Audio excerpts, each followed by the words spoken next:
In the heart of rural Africa, cradled between sunburnt cliffs and ancient baobab trees, lay the forgotten village of Uluma. It was a place untouched by modern breath, no roads led there, no signs marked its name. Time did not pass in Uluma, it swirled like dust in the wind, carrying whispers from generations past. The village's rooftops were made of thatch and earth, their walls cracked but proud, painted in ochre and soot. The air smelled of firewood and silence.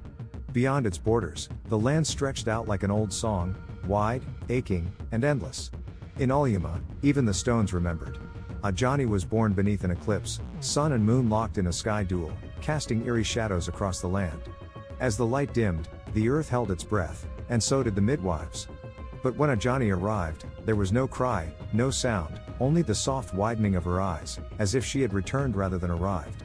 Her mother, Molly, bled quietly into the soil, naming no child before slipping into the hush of death. The villagers claimed the girl's silence was unnatural. But the oldest among them whispered, "She listens." For in Africa, the sky does not always watch, it remembers. And so did Ajani. Ajani was raised by Noel, the healer of Uluma, whose hand stitched both wounds and grief. Their home was a clay-walled hut scented with crushed leaves, roots, and old stories. Inside, bottles clinked and herbs dangled from the ceiling like sleeping birds. Noel spoke little but watched Ajani with quiet awe. The child did not babble or weep, she listened. To wind, to insects, to shadows. Often, Ajani would sit still for hours, her fingers brushing the dirt as if deciphering messages no one else could feel. Noel never asked. In this African home, truth grew like roots, deep, hidden, and patient. By the time she was 10, Ajani had become part of the forest. Her feet left no trace, her breath disturbed no leaves. Birds, sensing something ancient in her, did not fly when she passed, they watched. Even the monkeys sat still. The forest of Uluma, dense with green and alive with ancestral breath, bent subtly around her. She would pause beneath the canopy, where shafts of golden light pierced through leaves like heaven's fingers, and simply listen. Not just with ears, but with her bones. In the African wilderness, silence is not absence, it is language. And Ajani was fluent. Each night, the elders of Uluma gathered by the central fire, its smoke curling like memory toward the stars.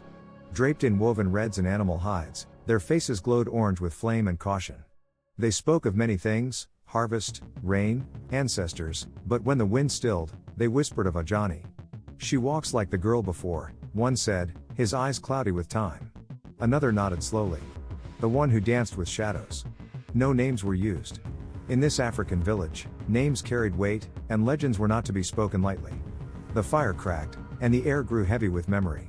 Ajani's sleep was never quiet. Her dreams opened like drums, deep, echoing, full of shapes not her own. Again and again, she saw a girl, her silhouette lit by moonlight, dancing in a ring of black stones. The girl's arms moved like smoke, her feet struck the earth with truth. Around her, shadows circled, not threatening, but listening.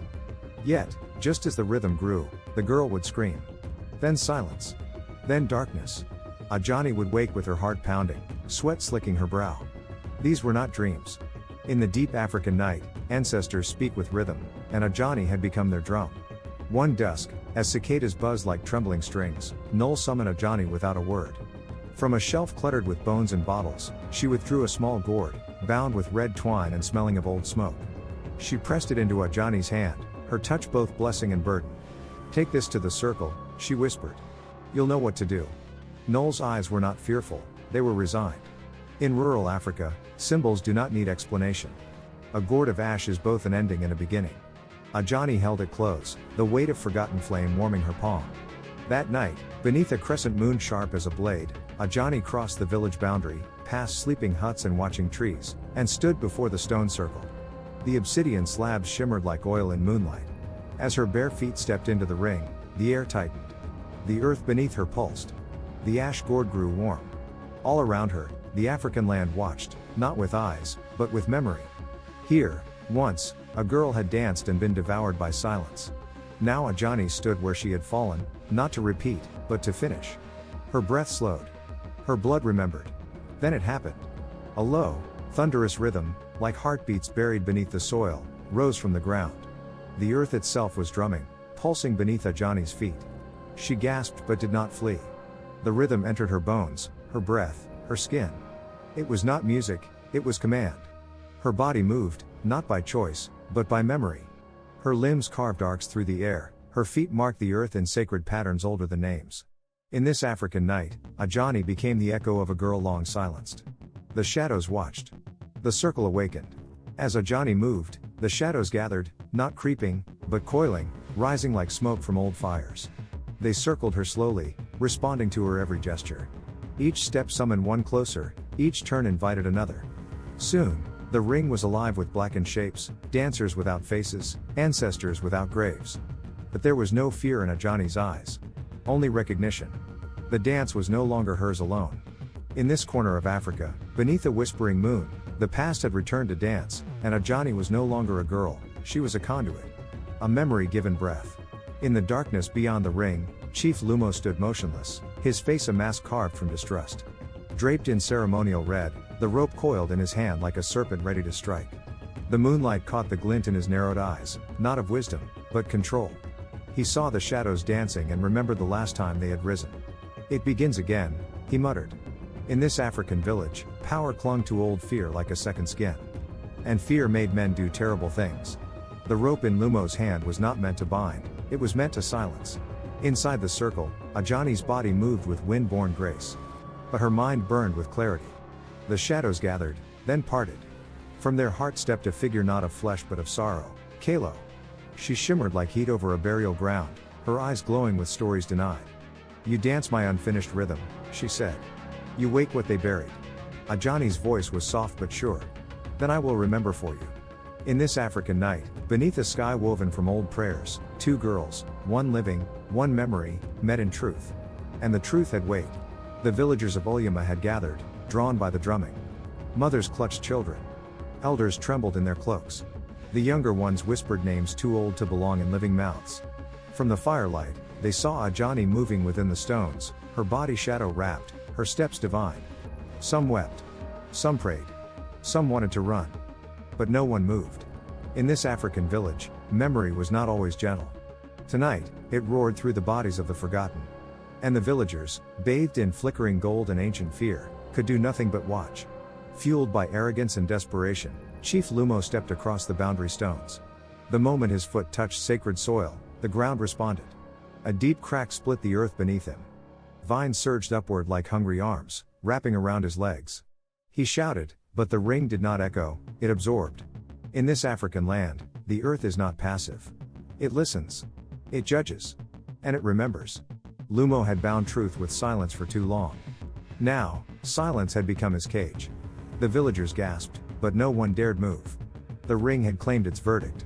Ajani stood tall in the circle, her voice carried by wind and spirit. "Say her name," she commanded, her arms raised. "Say what you buried." No one spoke. The shadows around her waited, swirling gently. "Her name was Kalo," Ajani said. "She danced before you in innocence, and you turned your eyes away when she vanished." Her voice cracked like thunder. "Say it." Finally, from the back of the crowd, a trembling voice broke. "Kalo." Then another. Then more. In the heart of Africa, truth, once forbidden, found its chorus. As Kalo's name filled the night air, the spirit within the shadows began to change. Her form shimmered, shedding the sharp edges of rage, growing softer, gentler, luminous. Her hair flowed like starlight. Her eyes, once burning, now shone with quiet gratitude. "You've remembered me," she whispered, her voice echoing like rain in a calabash. "Now I can rest." In this African circle, justice had not come with blades but with voice. Kalo had been seen, not as a warning, but as a girl. And that had made all the difference. From the clouded heavens above Uluma, the sky finally broke. Rain fell, slow at first, like tears of an ancestor watching peace unfold. Then harder, washing the village clean. It drummed on rooftops, kissed upturned faces, traced paths down dusty cheeks. Children squealed. Elders raised their arms. The land, once cracked and weeping, now drank deeply. In this forgotten African place, rain was not just water. It was forgiveness. It was a promise that what had been broken could bloom again. Ajani walked through the rain, her frame soaked, her eyes lit from within. Slung across her back was Kalo's drum, once buried, now reborn. Villagers parted as she passed, not from fear, but reverence. No one told them to bow. Their bones did. In her silence was thunder. In her steps, rhythm. She was not queen nor priestess, she was the vessel that carried the truth they had once abandoned. And now, the drumbeat of Uluma echoed through her skin. With Kalo's memory honored, the shadows began to dissolve, not banished, but fulfilled. They slipped into the trees, into the stones, into the soil. Not gone, just resting. The forest sighed in relief. The air grew warm. Even the animals returned, blinking slowly. In this African realm, darkness is not always enemy. It is a place where truth waits. And now, truth had danced its full circle. Guided by instinct and echo, Ajani found herself before a curtain of moss, thick and trembling. Behind it, a narrow entrance yawned, dark and pulsing. She stepped inside. The cave walls were alive with ancient carvings, spirals, rivers, suns, eyes. They told of beginnings long before Uluma had a name. Ajani laid the drum in the center, her fingers brushing the stone like skin. The cave vibrated. Then came voices, soft, layered, rhythmic. Not words. Legacy.